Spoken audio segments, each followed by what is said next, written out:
Hi friends, welcome to my YouTube channel.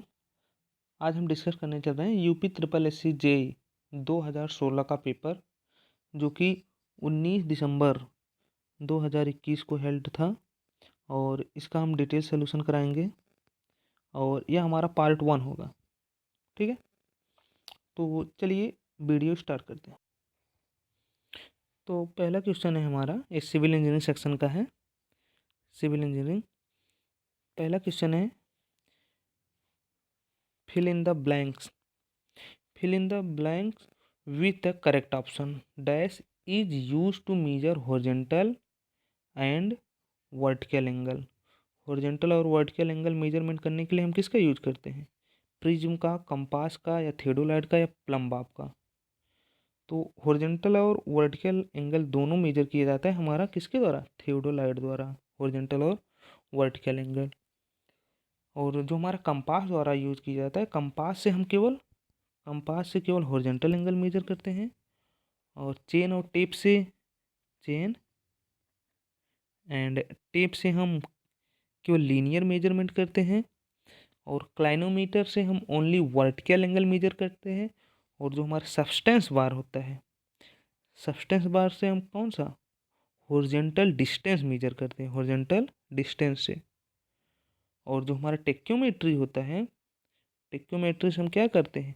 For horizontal and vertical distance competition के लिए, horizontal और vertical distance के लिए tacheometry, और हॉरिजेंटल और वर्टिकल एंगल के लिए हम थियोडोलाइट का यूज करते हैं। तो ऑप्शन नंबर सी सही है पहले में। चलिए नेक्स्ट पे चलते हैं।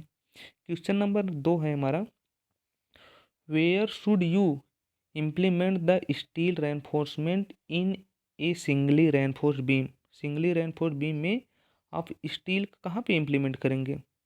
न्यूट्रल जोन में, कंप्रेशन जोन में, या टेंसाइल जोन में, या बोथ में। तो जो हम सिंगली रेनफोर्स बीम के केस में हम जो स्टील इम्प्लीमेंट करते हैं टेंशन जोन में, टेंशन जोन में।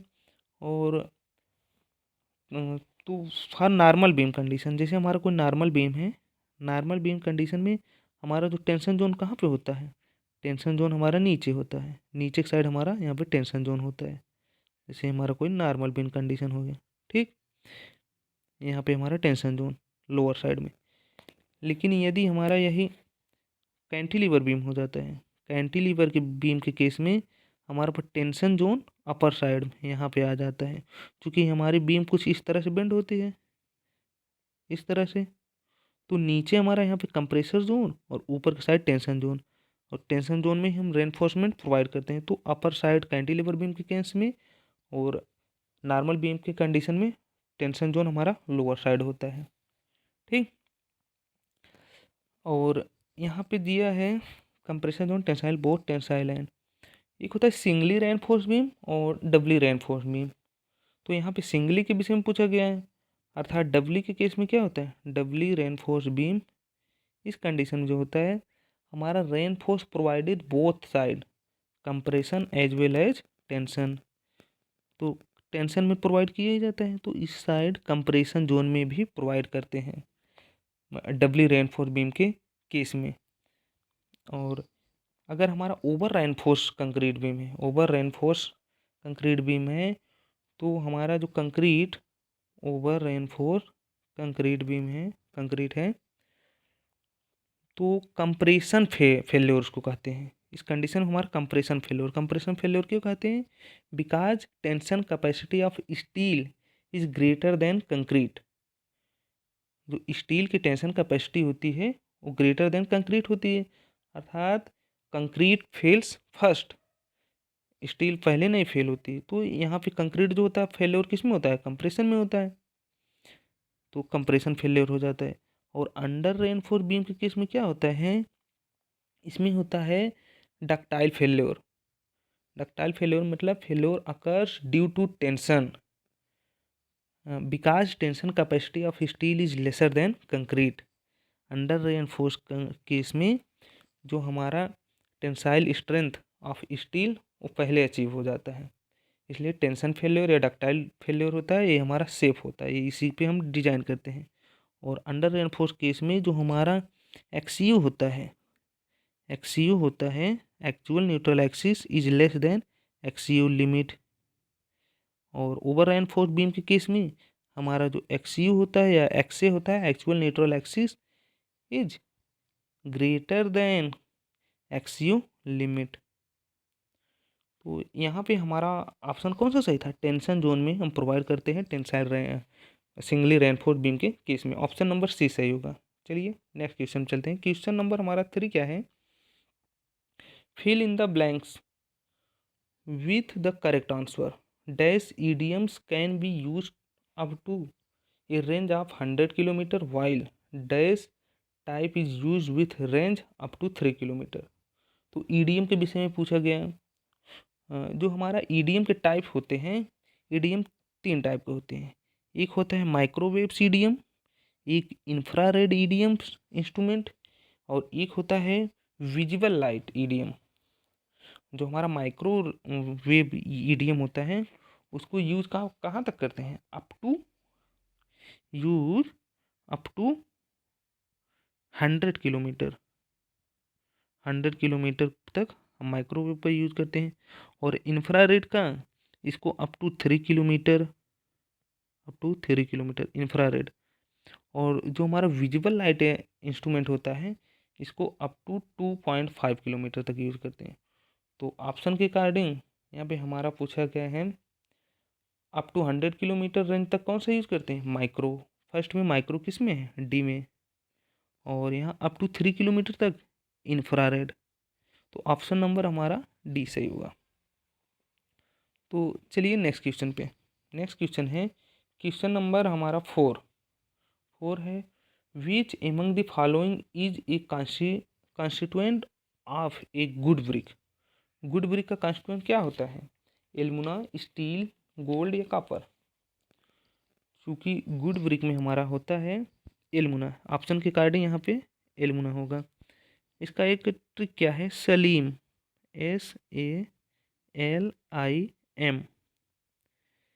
इससे हमारा हो गया सिलिका, और एल से एल्यूमिना, एल से लाइम, आई से आयरन ऑक्साइड, एम से मैग्नीशिया। और सिलिका की जो क्वांटिटी होती है ये हमारा 50 to 60% होता है, 50 से 60%।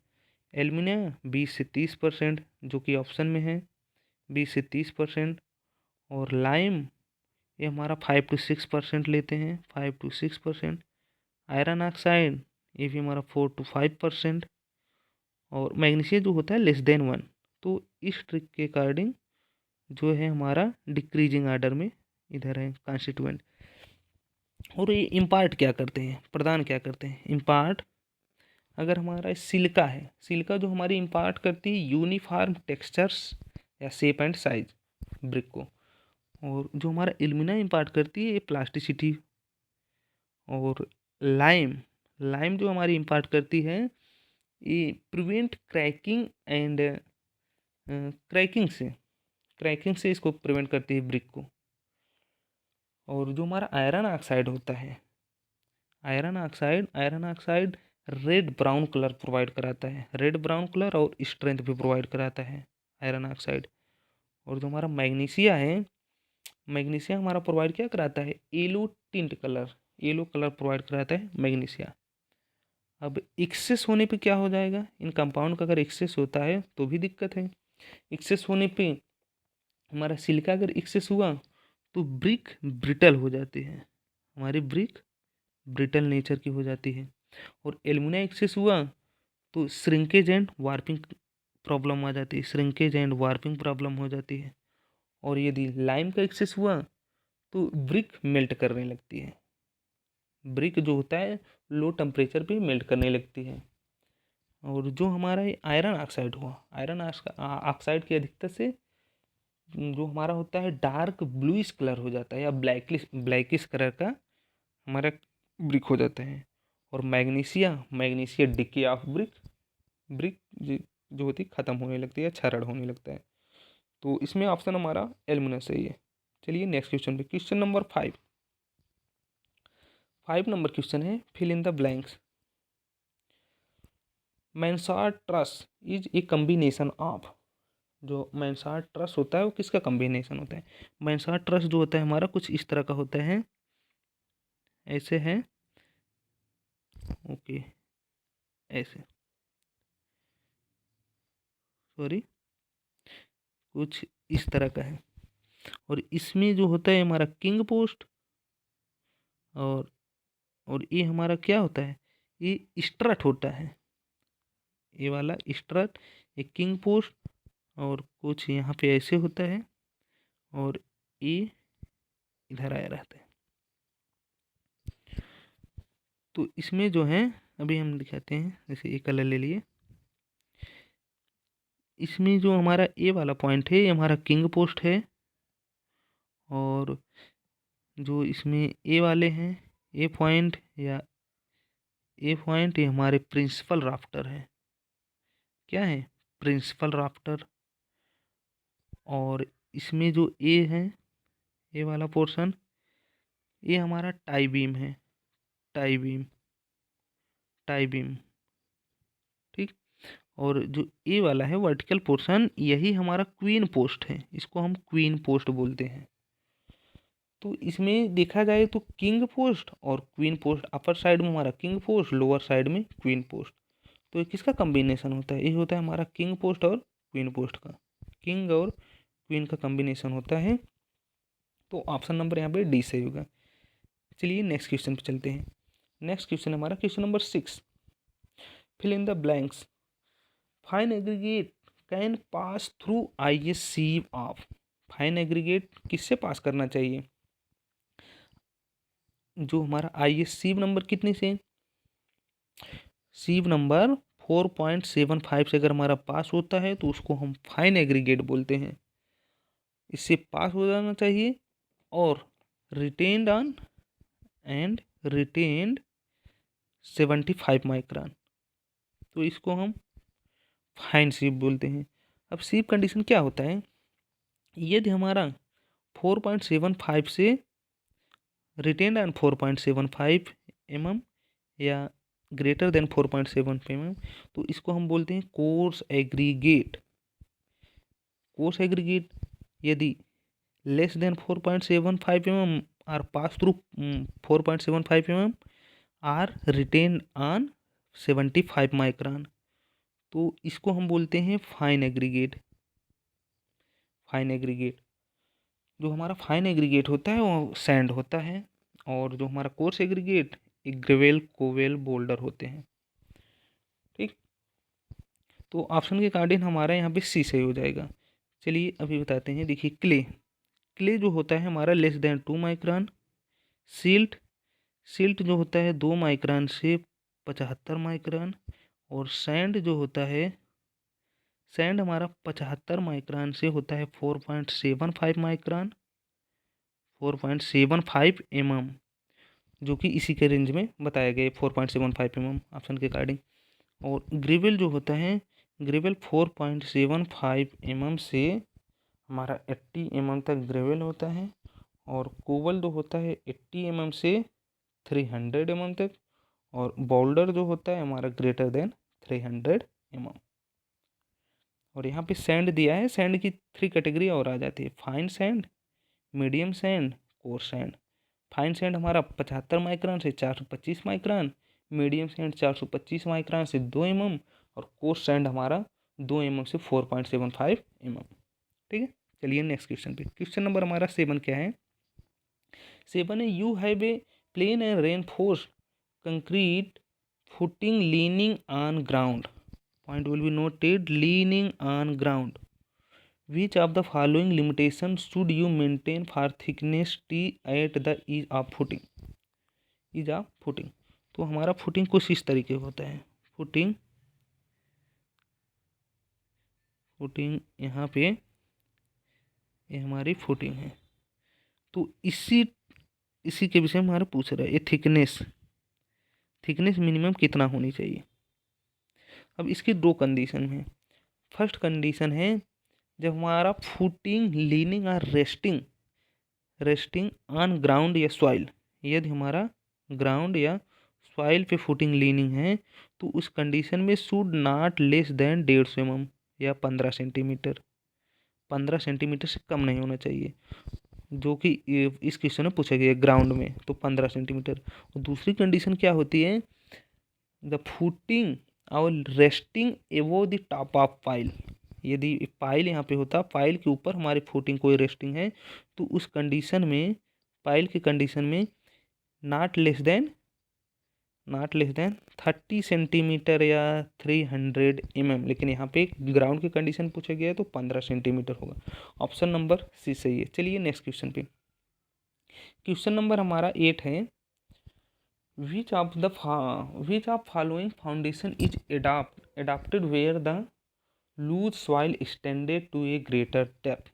लूज सॉइल जो है ग्रेटर डेप्थ में एक्सटेंडेड है, उस कंडीशन को कौन सा प्रोवाइड करेंगे, राफ्ट फाउंडेशन या ग्रिलेज, इन्वर्टेड आर्च या फुटिंग, इन्वर्टेड आर्च, फुटिंग या पाइल फाउंडेशन। तो उस कंडीशन में हम पाइल फाउंडेशन प्रोवाइड करते हैं, पाइल फाउंडेशन। और इसमें ऑप्शन दिया राफ्ट फाउंडेशन। राफ्ट फाउंडेशन कब प्रोवाइड किया, provided where bearing capacity of soil is very poor, bearing capacity क्या हो, पुअर हो, and load of structure is distributed over the whole floor area, और पूरे एरिया पे हमारा लोड जो हो डिस्ट्रीब्यूट होता रहे, तो उस कंडीशन में हम राफ्ट फाउंडेशन प्रोवाइड कर देते हैं। इसे राफ्ट फाउंडेशन या मैट फाउंडेशन भी कहते हैं, मैट या चटाई फाउंडेशन। पूरे एरिया पे अगर हमारा लोड डिस्ट्रीब्यूट होता रहे तो उस कंडीशन में राफ्ट फाउंडेशन प्रोवाइड करते हैं। और यहाँ पे जो ग्रिलेज फाउंडेशन दिया है, grillage foundation it is used at the base of column, column के बेस पे प्रोवाइड किया जाता है, and use for heavy structure load, जहाँ पे लोड हमारा बहुत हैवी आता है उस कंडीशन में प्रोवाइड करते हैं ग्रिलेज। तो यहाँ पे ऑप्शन के अकॉर्डिंग हमारा पाइल फाउंडेशन होगा, जो कि ऑप्शन नंबर डी है। चलिए नेक्स्ट क्वेश्चन पे। नेक्स्ट क्वेश्चन है क्वेश्चन नंबर 9 नंबर हमारा fill in the blanks. Ballistic correction is applied to account for, ballistic correction किसके लिए अप्लाइड किया जाता है, बेलास्टी यहाँ पे एटमॉस्फेरिक एरर के लिए हमारा बेलास्टिक करेक्शन अप्लाइड किया जाता है। ऑप्शन नंबर ए सही होगा। चलिए नेक्स्ट क्वेश्चन नंबर 10 पे चलते हैं। 10 नंबर क्वेश्चन है, match the name of phenomenon with their respective definition, उनके डिफिनेशन के अकॉर्डिंग। सबसे पहले हम ऑप्शन देख लेते हैं। ऑप्शन नीचे यहाँ पे हैं इस तरह से, coagulation to settlement, disinfection, cause small particle clump together, flocculation हो गया, सेडिमेंटेशन। तो इधर ऑप्शन क्या है, अलाउइंग रिमेनिंग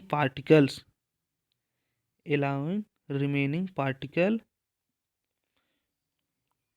यहाँ पे कुछ इस तरह दिया है। ए वाला इधर ऑप्शन में, इधर कोगुलेशन है, coagulation, sedimentation, flocculation and disinfection, और नीचे जो पूरा दिया है chemical added that cause small particle, ये पूरा एक लाइन में है सेकंड वाले।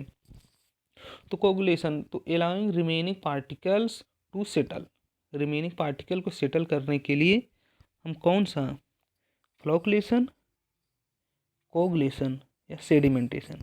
चलिए अभी सेकंड देखते हैं। Chemicals are added that cause small particle suspended in the water to clump together, clump करने के लिए हम इसमें कोगुलेंट मिलाते हैं। And disinfection chlorine ozone, B का हमारा 3 सही होगा, बी का 3, तो हमारा बी और सी में है, बी का 3, बी और सी में है। और फिर क्या हुआ, फिर हमारा है ए का कोगुलेशन टू सेटल क्या होगा, chemical added to that cause of small particle suspended in water clump together, coagulation यही वर्क करता है, वो स्मॉल पार्टिकल जो है क्लम्प टुगेदर। ए का 2, बी का 3, ए का 2, बी का 3।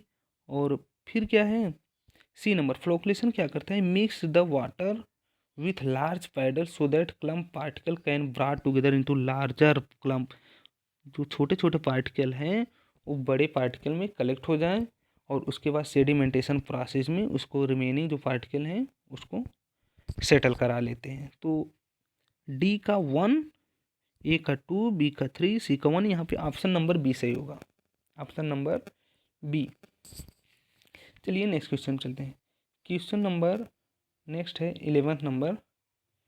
11th नंबर है, यहाँ पे दिया है सीमेंट सैंड एग्रीगेट का ratio of concrete with their respective usages, उसके यूज में दिया है। तो यहाँ पे क्या है 1:2:2, 1:3, 1:4, 1:5:10, 1:2। तो जो रेशियो होता है, अगर रेशियो 1:1:1 का है, 1:1:1, तो इसको हम बोलते हैं M25। 1:1.53 ये हमारा है M20। और ये 1:2:4 M15, 1:3:6 तो ये हमारा M10 है। कुछ इस तरह से याद करते हैं, M10 से ही 6, 3, 9, 1, 10 M10। तो इसके अकॉर्डिंग ऊपर घटाते जाते हैं और इस साइड हम बढ़ाते जाते हैं। और नीचे अगर आए 1:4:8 तो हमारा हो जाता है M7.5। और 1:5:10 तो हमारा M5 हो जाता है। तो हमारा जैसे 1:4 हमारा जो है M15 ग्रेड की कंक्रीट हम कहाँ पे यूज़ करते हैं? M15 ग्रेड की concrete general work of RCC such as beam column condition में। तो C का 2 जनरल वर्क में M15 ग्रेड कंक्रीट यूज करते हैं और C का 2 है। और 1:2 जो हम यूज करते हैं for heavy loaded RCC column, जहाँ पे हैवी लोड हो। A का 4 C का 2, तो A का 4 C का 2, दो ऑप्शन हमारा B और D। चलिए और नेक्स्ट देखते हैं। यहाँ पे B वाला है 1:2:3 हम यूज करते हैं for water tanks fridge sewer में। B का 3, तो हमारा ऑप्शन नंबर D सही है, ऑप्शन नंबर D। और बचा 1:5:10 यूज करते हैं हैवी वॉल्स या फाउंडेशन कंडीशन में हमारी जो होती है कंक्रीट M5 की यूज करते हैं, M5 जो कि यहाँ पे लास्ट में लिखा गया था। तो D1, तो ऑप्शन नंबर हमारा यहाँ पे D से हो जाएगा। चलिए नेक्स्ट क्वेश्चन नंबर हमारा है 12 नंबर क्वेश्चन है consider the given image identify the one that is composed mostly of quartz sand. यहाँ पे क्वार्ट्ज सैंड को विषय में पूछा गया है। क्वार्ट्ज सैंड या इसको हम बोलते हैं सिलिका सैंड। क्वार्ट्ज जो है मिनरल है, एक क्वार्टजाइट से बनता। क्वार्टजाइट जो होता है metamorphic action of sand stone में मेटामॉर्फिक एक्शन होने के बाद हमारा क्वार्टजाइट बनता है। तो इसी के विषय में पूछा गया है। इसमें कौन सा ऑप्शन सही होगा? तो पहला फिगर है हमारा, पहला फिगर कुछ स्ट्रक्चर इस टाइप का नहीं दिख रहा है। और दूसरे में ऑप्शन नंबर बी में क्या हुआ है, लेयर्ड स्ट्रक्चर दिख रहा है, ऊपर तरफ वाइट नीचे की तरफ ब्लैक। और सी वाला हमारा मार्बल टाइप कुछ लग रहा है और डी ये ग्रेनाइट समथिंग लग रहा है। तो ऑप्शन यहाँ पे हमारा बी सही होगा, 12 का बी। चलिए नेक्स्ट क्वेश्चन नंबर 13 नंबर है after analysing a flow meter you observe that it has enough straight pipe length before and after meter पे स्ट्रेट पाइप क्यों प्रोवाइड किया जाता है? Major reason behind this pipe length. Reason क्या होता है provide करने का स्ट्रेट पाइप मीटर? जैसे हमारे मीटर लगा है, ये हमारा कोई स्ट्रेट पाइप है, यहाँ पे मीटरिंग सिस्टम है, फिर यहाँ पे स्ट्रेट, यहाँ पे हम बेंड पाइप क्यों नहीं प्रोवाइड करते, स्ट्रेट ही क्यों प्रोवाइड करते हैं? तो जो हमारा मीटर होता है मीजर्स दी फ्लो रेट या डिस्चार्ज को मेजर करता है। और स्ट्रेट पाइप क्यों प्रोवाइड किया जाता है before and after? To get a fully developed desirable flow profile without disturbance हम यहाँ पे जो हमारा फ्लो प्रोफाइल उसको हम डेवलप कर सकते हैं। तो ऑप्शन के अकॉर्डिंग हमारा कौन सा होगा? Stabilise the flow profile within the flow meter. Option number यहाँ पे डी सही होगा। यदि यहाँ पे हम बेंट प्रोवाइड कर दें इसके पहले तो हमारा फ्लो क्या होगा? टर्बुलेंस फ्लो हो जाएगा और रीडिंग हमारा करेक्ट नहीं बताएगा जो हमारा मीटर होगा। तो इसलिए हम जो प्रोवाइड करते हैं after and before enough straight line provide करते हैं। ऑप्शन नंबर डी सही है। चलिए नेक्स्ट क्वेश्चन नंबर हमारा 14 है। Fill in the blank with the correct. Dash is the term use to define brick cut in such a manner that its one long face remain uncut. One long face इसका remain uncut. जैसे मान लो हमारा ये कोई brick है ठीक, ये हमारा कोई ब्रिक है और ब्रिक में बोला one long face remain uncut. ऐसे हम मान लो कुछ इसको कटिंग करते हैं तो इसका ये लॉन्ग फेस जिसको स्ट्रेचर बोलते हैं, और ये हमारा शॉर्ट साइड इसको हम हेडर बोलते हैं, और ये रिमेन अनकट इसको कट नहीं किए गए। इस टाइप की ब्रिक हम कौन सी ब्रिक है, ये हमारा क्वीन क्लोजर होता है, क्वीन क्लोजर। तो ऑप्शन यहाँ पे हमारा क्या है, डी नंबर है क्लोजर। और किंग क्लोजर क्या होता है, अगर हमारा ब्रिक को ऐसे काट दिया जाए तो ये रिमेनिंग जो इतना पार्ट है पूरा, तो इसको हम किंग क्लोजर बोलते हैं। ऑप्शन यहाँ पे डी सही होगा। लेकिन यहाँ पे क्वींस दिया है, टेम्पलेट्स, कोपिंग, ये सब क्या होते हैं। क्वींस जो होते हैं brick or stone use for the corner of wall of the structure. जो वॉल या स्ट्रक्चर के कॉर्नर पे प्रोवाइड किए जाते हैं उसको हम क्वीन क्लोजर बोलते हैं, क्वीन बोलते हैं। जो कॉर्नर पे जो हमारे ब्रिक या स्टोन प्रोवाइड किए जाते हैं उसको हम क्वीन बोलते हैं। और टेम्पलेट क्या है, टेम्पलेट होता है पीस ऑफ स्टोन या brick placed under the end of beam to distribute load over the greater area. जैसे हमारी कोई बीम है, बीम के जस्ट नीचे अंडर दी इसको लॉन्ग एरिया पे प्रोवाइड करने के लिए लोड को यहाँ पे हम टेम्पलेट्स प्रोवाइड करते हैं। और यहाँ पे कोपिंग होता है, it is the course placed upon the expose top of external wall to prevent the seepage of water. जैसे हमारा एक्सटर्नल वाल अपर साइड यहाँ पे प्रोवाइड कराते हैं, यहाँ पे वाल है तो यहाँ पे थोड़ी सी ईंट बढ़ा देते हैं ऊपर की साइड, ऐसे कोपिंग कर देते हैं, इसको हम कोपिंग बोलते हैं। ये सीवेज या जो हमारी बारिश होती है उससे दीवार को भीगने से बचाती है। तो ऑप्शन यहाँ पे कौन सा सही है, ऑप्शन यहाँ पे क्लोजर सही होगा, ऑप्शन नंबर डी। चलिए नेक्स्ट क्वेश्चन पे, नेक्स्ट क्वेश्चन है हमारा क्वेश्चन नंबर 15 है, पहले इसको देख लेते हैं। Self reading stop, solid stop, telescope stop and target stop. और ऑप्शन इसमें है the smallest division in 5 mm, it's length is about 3 metre, और it has moving target against which reading are taken by stop man. Moving target against which reading are taken by stop man, stop man के द्वारा reading कौन सी ली जाती है, वो हमारा target stop होता है। डी का 2। टारगेट स्टॉप में स्टॉप दो प्रकार का होता है, एक होता है हमारा सेल्फ रीडिंग स्टॉप और एक होता है हमारा टारगेट स्टॉप। और सेल्फ रीडिंग स्टॉप क्या होता है, the staff reading is directly read by the instrument man by telescope. जो इंस्ट्रूमेंट मैन द्वारा टेलीस्कोप की सहायता से रीड किया जाता है उसको सेल्फ रीडिंग स्टॉप बोलते हैं। और सेल्फ रीडिंग स्टॉप जो होता है 3 प्रकार के होते हैं, solid stop, folding stop, telescopic stop. ठीक। और स्टॉप में जो 1 मीटर होता है इसको 200 पार्टों में डिवीजन किया जाता है, 200 पार्ट में।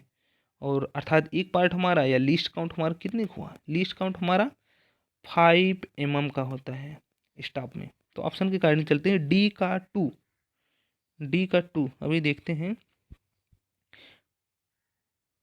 डी का 2, डी का 2 हमारा 3 ऑप्शन में है। अब सी वाला देखते हैं, सी का इसमें है टेलीस्कोपिक स्टॉप। स्टॉप क्या होता है, इट हैज़ 3 टेलीस्कोपिक लेंथ।